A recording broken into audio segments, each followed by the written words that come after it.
Hey guys, you already know it is. It's your boy Woker, and I'm coming at you with Bleach 682 predictions.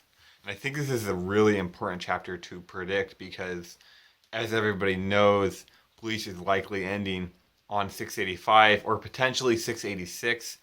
But there's a theory going around there that that's a false rumor, and it's going to go much farther past, right? And so if it is a false rumor, then 682 and maybe 683 are going to be big indicators or whether that's going to happen or not. Plus, it means the ending of Bleach is completely different. So now, if it is ending in the 700s or 699 or something like that, then I think you can still predict the ending, but it's going to be much harder. So I'm actually going to predict the ending if it ends in 685. And with that being said, I had to write out a lot of my theories for how it would end, and I had to write out a lot of the characters too. But and I said this a lot. Unlike Naruto, I there's a lot of loose ends. Like when Naruto announced it's gonna end in 5 chapters, I didn't believe it, but there weren't that many loose ends, and it did actually end in 5 chapters. And then there was a lot of epilogue, right? Bleach, not quite the case because there's too many loose holes, and the one Jubak is one of them. I mean, imagine if Kaguya just killed Madara, and then they said Naruto's ending in 5 chapters.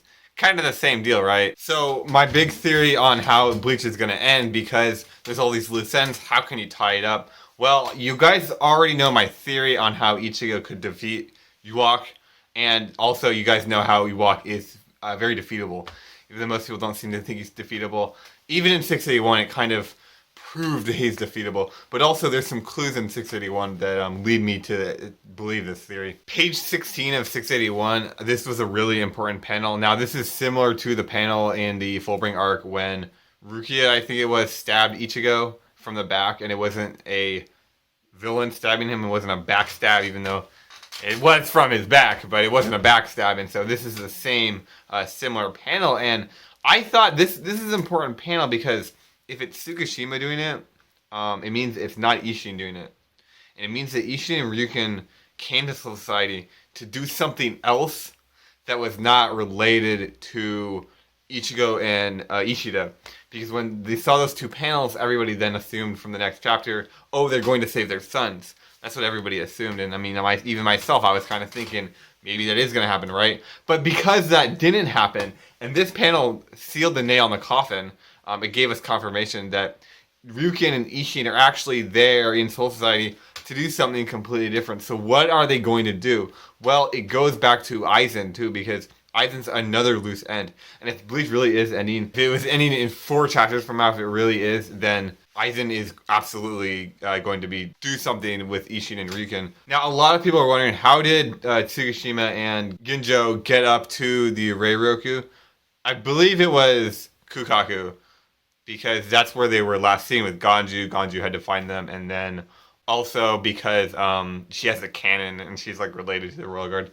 But this has bigger implications too, because it means that this whole plan was predetermined. I mean, this was not an accidental thing. Ganju found the Fullbringers on purpose, and actually he specifically found Ganju or Ginjo and Tsukishima, right, because of their unique abilities. He found them, and then they sent them up to Soul Society, which means it leads me to believe they are aware of Walk's plan. They are aware of what would happen. Now, going back to Aizen, I believe that they're actually making an artificial Soul King.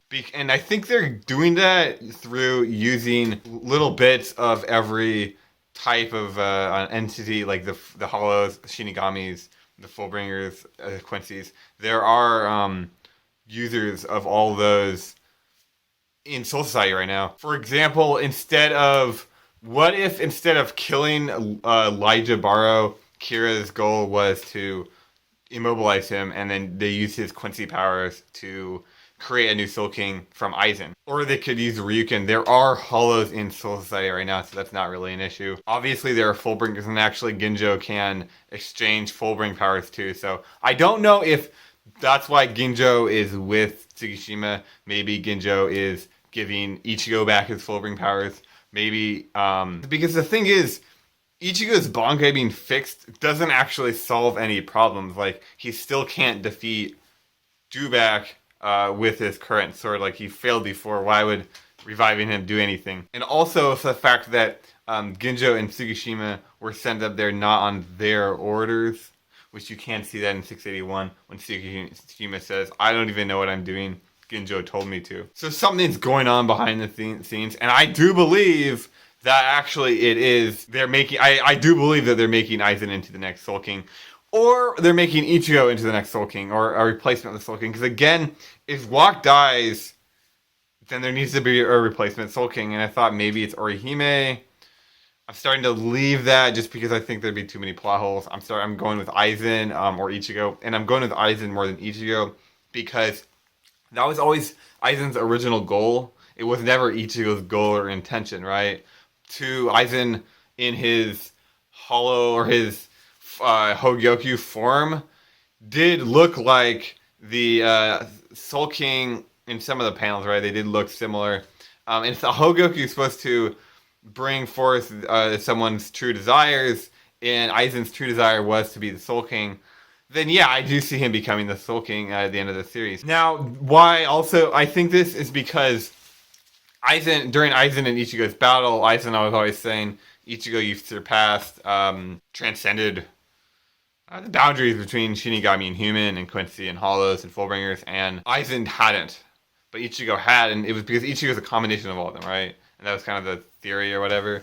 And Aizen always wanted to, but he never had. But it's like, now he has an opportunity to do exactly that. He can become one of all of them and transcend the boundaries, and he's in a perfect position too. So that's what I think. That's how I think Bleach is going to end.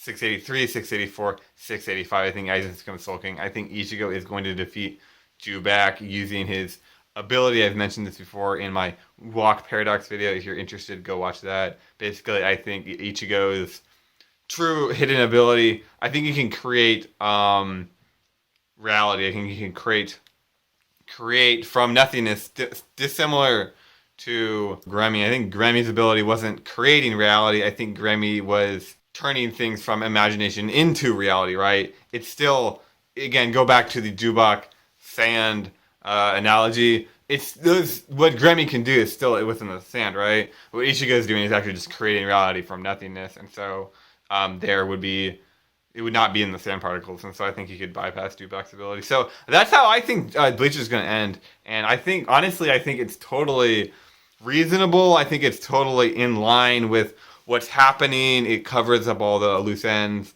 and a lot of these, actually, there's a lot of hints and suggestions towards this. Now, I could be wrong, of course. There are some loopholes, like how exactly are they supposed to turn Aizen into some embodiment of all the Fullbringer Hollow Quincy?